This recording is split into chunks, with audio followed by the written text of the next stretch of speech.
She did not step forward. She arrived. Not into a place, but into a tier in existence itself, where distance meant nothing and time had already surrendered. Velgrynd, no longer bound by instinct or role, crossed the rift as a being who had finally claimed her name in full. Ultimate skill, Cthugha, Lord of the Fire God. Power not meant to dominate worlds, but to trace what mattered. And what mattered was Ludora. Not the emperor history remembered, not the legend carved into wars, but the soul, fractured, scattered, reborn again and again across realities that refused to touch. With Cthugha, she gained the one authority she had never possessed before, the ability to follow him. No coordinates, no maps, only resonance. A pull that ignored logic and answered only love. Dimensional leap carried her forward, never backward, never precisely, yet never wrong.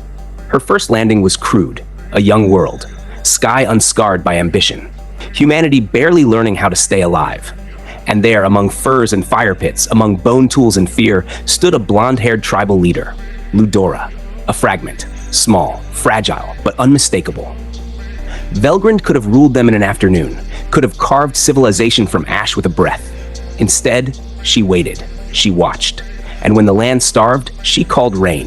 When rivers drowned villages, she guided their flow.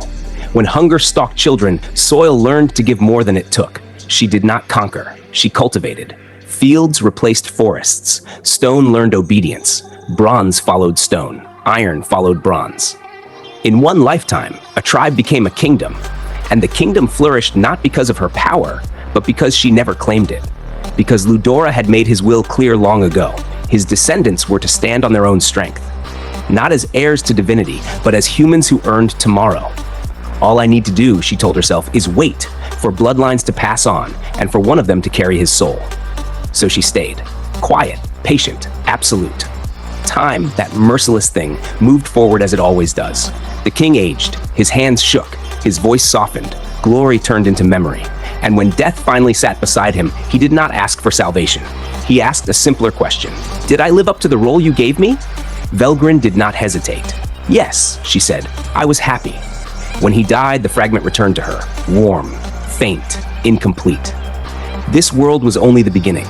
She left as history hardened into myth, as the kingdom became empire, as her name twisted into legend, a fire-wielding creator goddess who once walked among mortals and then vanished. And somewhere beyond time and space, her journey continued, meeting, parting, again, and again, and again. World after world taught her the truth. Veldanava never needed to explain.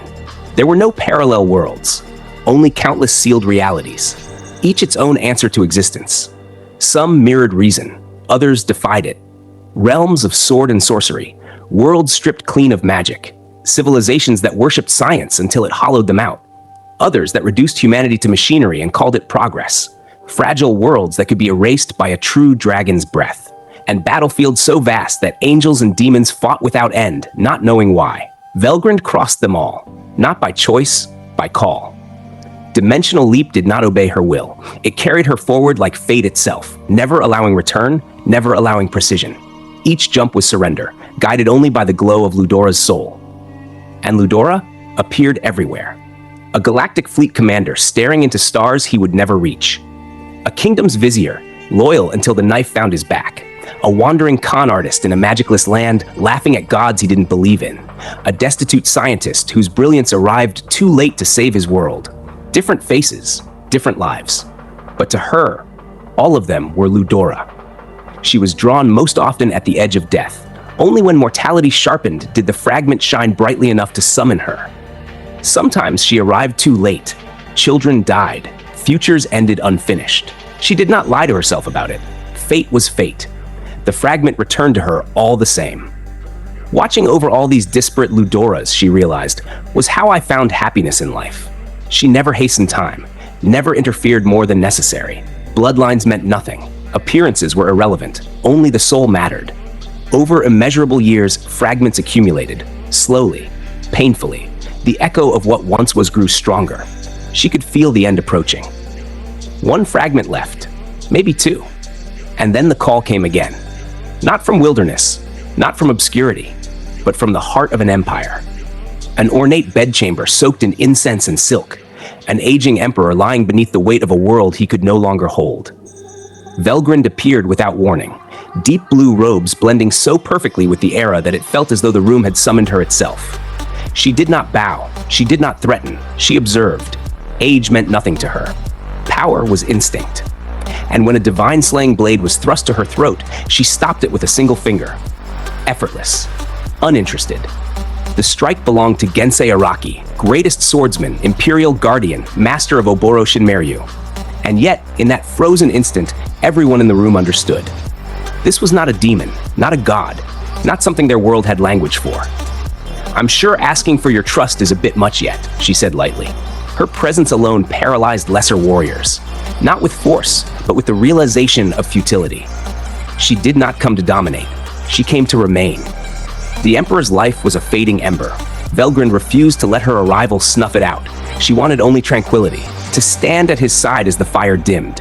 Talk turned to enemies. Creatures called Yoma. The word stirred something old in her. Memories of aggressors, of worlds consumed from the inside. Yet certainty escaped her. Across dimensions, names repeated while meanings fractured.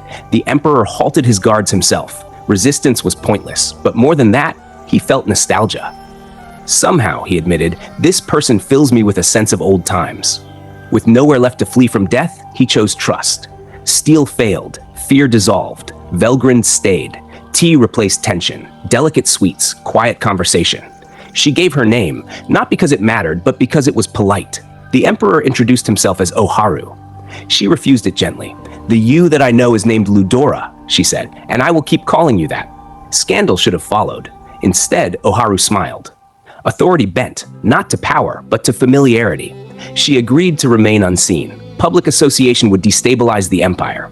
She honored his wishes without protest. Her concern was singular. If Ludora faced crisis, she would stand ready. The Guardians saw it clearly. One saw divinity best handled with care. Another saw disaster, succession, empress, hierarchy. A goddess as concubine would fracture order. A goddess as empress would shatter it. Then came the truth. 5 great powers, interdependent, fragile. A drought ignited famine. Famine ignited war. Invasion followed invasion. Alliances collapsed. And behind it all, Yoma. Entities that fed on desire, on resentment, twisting greed until history repeated itself in blood.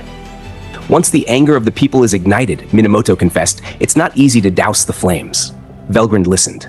Another world, another Ludora, another war not born of fate, but manipulation. And once again, she stood at the crossroads, fire restrained, eyes calm. A being who had crossed eternity not to rule it, but to love one soul again and again until the universe itself finally yielded him back. And history held its breath.